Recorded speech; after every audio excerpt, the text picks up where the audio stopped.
Yeah, your comment intrigued me because I repositioned myself as a LinkedIn coach, at the turn of the year, but I realized I need to niche down more. And then a couple weeks ago, somebody suggested, well, don't niche down on your product, focus on niching down on your audience first, because that's most important. I thought, I never thought of it that way. And because my background is a chef, so I've been learning all of the branding and all of this stuff and the sales and marketing over the past couple of years, more so probably in the past several months. My video frozen? Your video is frozen, but I can hear you. That's really weird, huh? I rebuilt my studio and I was just playing with the switcher this morning. New cameras, but whatever. It's frozen. At least you can hear me. That's so sad because I have a book to show you. There is a whole approach that's kind of new to entrepreneurship, called it's an audience first approach. That's what I would call it. But there's a whole book written on it if you kind of want to see like what it would look like to build an audience and then launch a product for the audience. Someone actually wrote a fantastic book about it. It's called The Embedded Entrepreneur.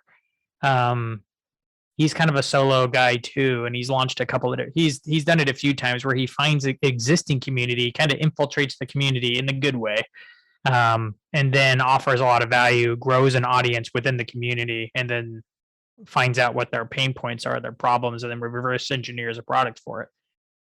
So that's an approach. Can you still hear me okay? Yes. Okay.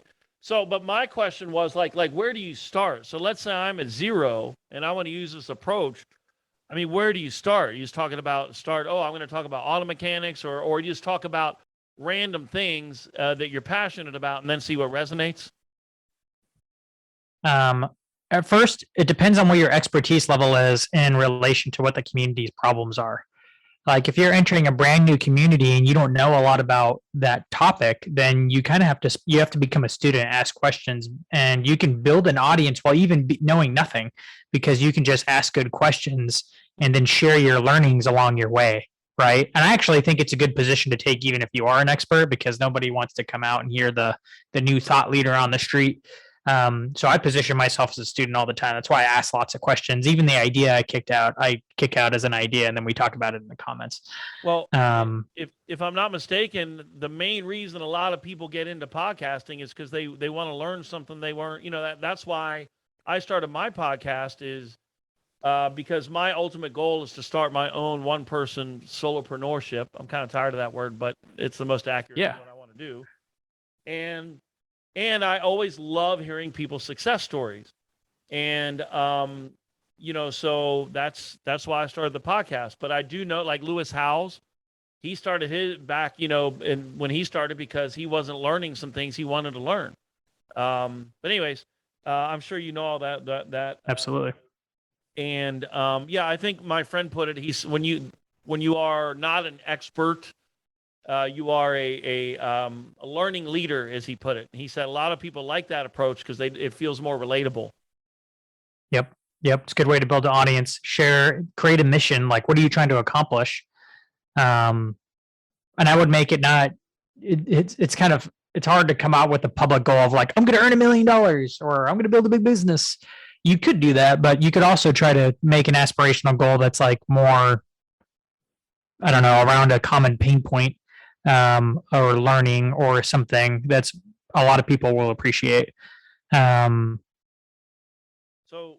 then kind of that becomes the thing that you're tying back to all the time. I'm learning this to get to that, and I'm still on my journey there. Join me on my journey. I'm figuring it out. You want to figure it out with me?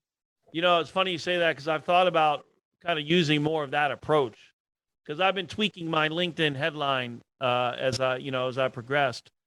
And I have thought about going something with more along the lines of, join me on my journey to, I don't know, solopreneurship, or that sounds kind of corny, but I like that messaging because it's more relatable, as opposed to, I'm the expert. There's enough of that shit on LinkedIn. And so these people, so the idea is start talking about something you at least have some knowledge in, and just share content on that. And then you see what kind of resonates. You take polls and you get people's feedback. And then if everybody's saying, oh, I love your ideas about healthy eating, then okay, maybe I should do healthy cooking or, something like that. Is that the idea? Right. Now, for yours, sorry, it's really difficult to pick a niche. I'm not gonna lie. It's probably one of the most difficult things in the beginning to have enough confidence to go all in on one topic. And it's also kind of hard to go into like being a LinkedIn expert when you don't have like a ton of followers, or yeah. you can also build up illegitimate followers, but like being one of those people that post crappy polls. What's your favorite color? Blue, red, or green? Yeah, And then you get like all the engagement, and then they're like, I'm a LinkedIn expert. Look how good I am at getting engagement. You're like, dude, the only people you fool are the most naive people. But I'm sure they have money. So I hate that. yeah. And that's not what you're doing, but it's hard too. Like even me, I'm exploring audience growth is kind of becoming my thing that I want to be known for. And I've only grown an audience a few times. Like I've grown a small LinkedIn audience. I've definitely grown a large SEO audience, but I haven't done YouTube. And I started a new podcast, but the podcast I hosted before grew an audience before I even started hosting it with B2B Growth. Now that had a substantial audience. And I've gained a lot of learnings from how that one grew, but I still have a lot to learn. It's not like I've started a company around audience yet, but I'm learning and I'm sharing my learnings along the way. One thing you can do to shortcut yourself there is by doing lots of case studies and building a format for those case studies. So if learning how to grow a solopreneurship on LinkedIn, if you start creating an index of like, and I mean like going above and beyond, that gives people an idea of like, no, look, I've done 100 of these case studies. Here's 100 people who have freaking killed it and went full time into just LinkedIn, right? Of which you have Justin Welsh, you got Shay Rowbottom, and then you have like a list of all the other 100 after them, right? Austin Belsack, like who are all the people that freaking killed it on LinkedIn and went solo full time into their thing? That would be cool. I would read that. And then by you forcing yourself to do 100 of them, yeah, I'd say like you would probably get some crazy learnings that nobody else has because no one else has taken the time to create case studies around 100 of them, right? Do the LinkedIn version of cracking the code. If you don't know, I play guitar. Cracking the code, there's this guy, and he wanted to analyze why, like the top guitarists, the shredders, what it is that they're doing. So he would actually slow down video, and now what he does is he has he connects his iPhone to the neck of the guitar so they can see the picking hand at a different angle. So for like example, Yngwie Malmsteen from Sweden, he always starts with an there's two different. Can you see my hand? Is your video working? Yep. Yeah, your video works. This is my guitar pick. So there's different ways you can pick, but anyways, Yngwie always starts with an outside motion. Because the inside picking is harder. It drives me nuts. I'm like, man, I don't have 8 hours a day to practice this shit. So I'll just skip that. Anyways, but he's been, he's had some of these top players on his YouTube channel, and he sells his stuff online. And so he really broke it down unlike anybody has, even to the point to where you can see the angle that they hold the pick. And so, yeah, do like the cracking the code of LinkedIn. Yes. Start shifting your podcast around that. Your podcast will be a huge help. Not that you have to do an interview for every single one, but if you do the interview for a lot of the top ones, that really helps because then you can back up. And I would make probably a blog post per one, but templatize it so you're looking for the same data points every time. That's really handy. Yeah, that's something I wasn't doing on my other podcasts, and I was thinking about that. I thought, maybe I should. Funny you say that because I was thinking maybe I should do it to where some of the same data is covered. This way, people know exactly what they're going to get in the podcast. Because I understand it, when you aren't big like Tim Ferriss or, some of these huge people, you have to niche down to one thing. Then once you build some traction there, then you can kind of build. That's how I was taught. Like become known for one thing first. Absolutely. I totally agree. If you're going to be known, you can be known for multiple things, but generally you have to become known for one thing first. Like Lewis Howes was known for LinkedIn first, actually. He was a big LinkedIn dude. He was the LinkedIn guy for a long time. And then he started School of Greatness and branched off to a broader thing. Let me get your quick opinion. I want to respect your time. Let me get your quick opinion on this. Because my goal is to ultimately follow the Justin Welsh kind of, what he's doing is similar to what I want to do, which is actually even before I discovered him, I wanted to, I wanted a similar goal. But I thought, well, it's kind of hard for me to teach people, even though I have a lot of experience in the world with business and leadership and management. As a LinkedIn coach, it's kind of hard for me to position myself as a solopreneur coach because I haven't established a track history yet. So part of me thought about niching down really small and just doing profile optimizations. And because that's very clear. There's no, and then from there, I would think at some point you're going to run out of stuff to talk about when it comes to optimizing your profile. But then if assuming I establish myself there, then kind of branch out. What do you think of that? I'm not looking for approval, just your opinion. I think that's a bad idea. Okay, fair enough. Because I think with LinkedIn audience growth, like the profile optimization is like the least important part of the whole thing. How you engage with the platform and the content you post is the most important part, but posting really good content's the hard part, but that's the part that's going to get you known. The profile is kind of like, yeah, there's something to be had there, but it's like if you could actually ignore that whole part and still win if you post good content, right? Because we've all seen it. We've all seen people with like maybe like 20, 30,000 followers. The profile is kind of like meh, but they have game buster post, because they have their job and their job gives them great content to post about and everybody loves hearing from them. How do you think, like some of these people like Selena Young, have you ever seen her on LinkedIn? I don't think so. Or Lena Turner, who's in the UK. She's done really well on LinkedIn. They're basically LinkedIn coaches, but when you read their headline, it's not niched. It just says like LinkedIn coach or LinkedIn B2B or something like that. But that's not that specific. So I think you could probably pick an industry and a group of people, but I wouldn't niche down on like LinkedIn's already pretty niche.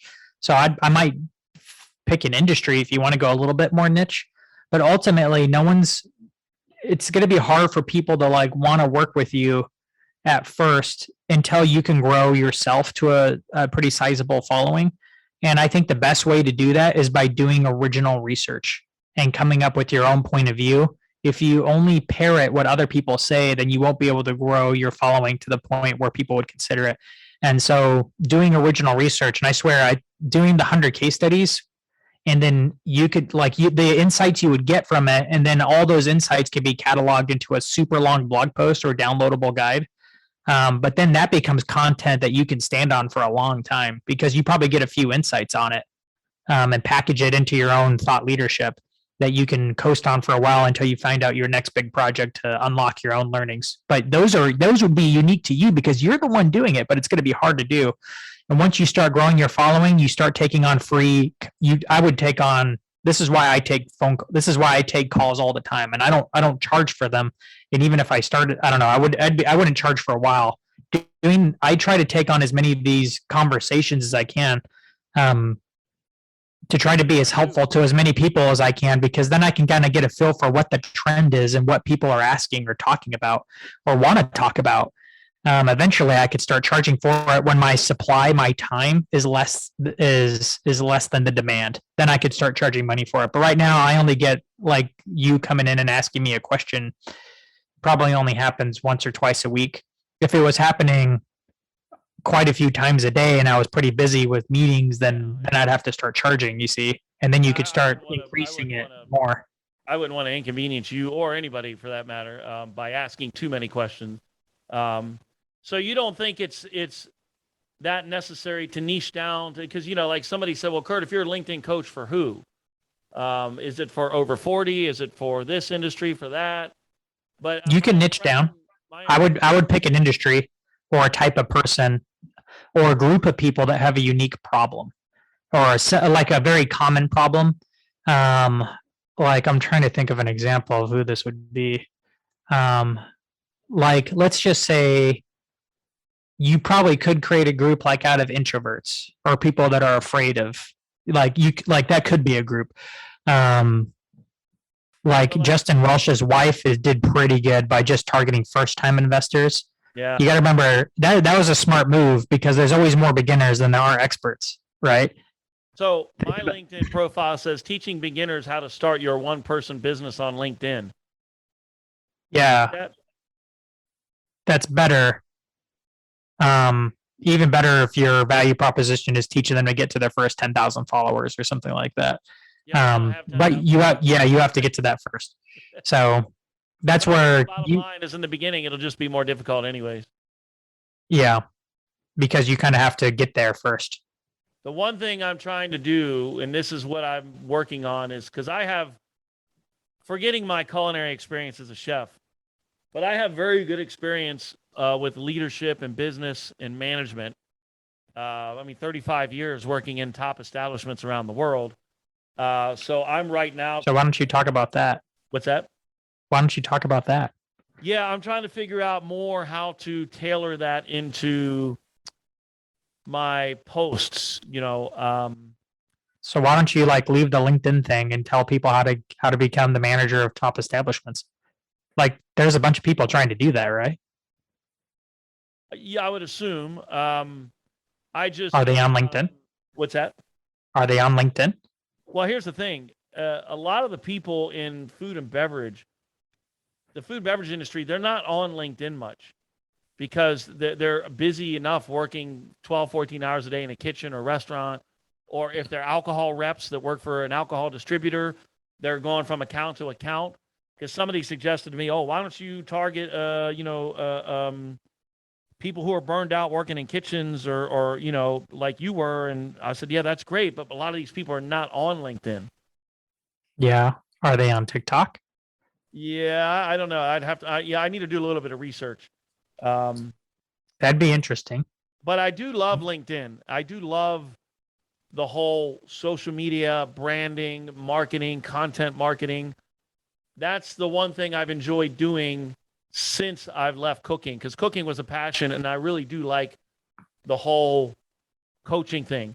Granted, I don't want to be just a LinkedIn coach because it's just kind of here's the best way to get more views on your post. That's kind of a lot of the stuff that is out there is just kind of. That's why if you do the original research, you'll have stuff that's fresh and new and insightful and helpful. True. But in order, you have to pay the price to get it. And there's a reason why no one else has done it because it's hard. Well, I don't mind doing work. I mean, I'm spending about 20 hours a week doing all this because my goal is to ultimately create my own one-person business where I don't need to, because the pandemic, kicked me in the ass salary-wise because, our business was shut for a while. And I told myself, I'm not going to allow that to happen again. So my goal was to set out and create something of my own and start getting some passive income and so on and so forth. But ultimately, I need to figure out a way to get my past experience and put it into, what I'm teaching. Well, profile 100 people. See what you can learn from it. I think that there's another benefit of doing 100's big and it's hard to reproduce. So I'd skip the urge to do 20 or 50 or something. If you do 100, serious. Hard for other people to get to that point. But if you do 100, think about what you're also doing is you're profiling people with substantial followings. A bunch of them will probably share this freaking piece of content with all their followers because guess what? They showed up in this top 100 influencer report. Yeah, true. So this that has the capability of getting really far out there. So that's why I like this project. But it's going to take, you're probably talking it's probably 40 hours or more of work to put this together, but it leads to multiples. It's one big piece of work that can create lots of smaller pieces for a long time. So. Yeah. I like the idea. I before I make a decision on a path, I just want to make sure I love it and want to do it. I don't want to do it just, oh, good, this will make me more popular, because that's the wrong reason. Yeah. So I'm kind of, anyways, but this is just part of the process. You got to sort yourself out. And I know myself, when I was learning music, I went through a period where I was overanalyzing, like I'm probably doing now. And then after a little bit of time, it kind of settles, and then I find my way. So I'm sure I'm going through that with this as well. But look, man, I appreciate your insight, and you taking the time. Thank you very much.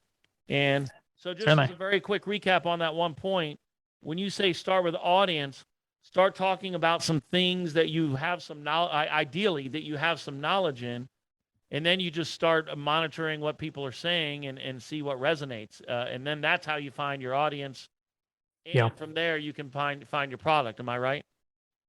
That's right. Build an audience by being helpful. And to be helpful in an information space, you have to put out unique information, which means you have to do original research to get there. There's lots of different ways. Gosh, this conversation is really helpful for me. So I'm like, okay, what are all the different ways? I know there's other ways, but now I need to document what all those ways are. Would probably be something now I can do that I think would help a lot of people. Well, as far as being unique, that's where like I'm going back to that thing where how can I tie my previous experience? Because I have an experience a lot of people don't. I don't mean that in an arrogant sense, but